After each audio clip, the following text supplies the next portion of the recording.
Напака табуунун жолдору бар. Сол жолдордун бири үйлөнүү.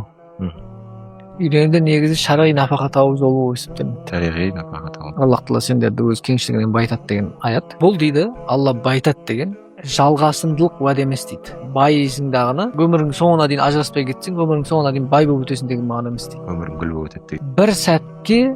Bir сәтке байытуу мүмкүн болот дейт, омен убада орундалат дейт. Экинчи дейт, байытуу, бай болуу деген маанасы аукумда дейт. Тек гана материалдык эмес дейт. Ол нәфси бай болуу дейт. Яни жан дүниенин бай болуу дейт. Өйткөнү пайгамбар саллаллаху алейхи вассалам хадисинде деп айтат: "Иннамал гина гинал нафс" дейт.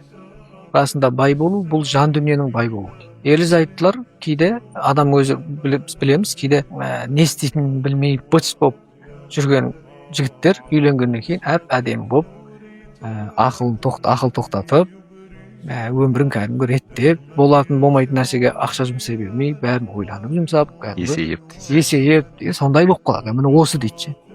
Биз ойлагандай сразу миллионер болуп кетесиң деген ондай маанада эмес.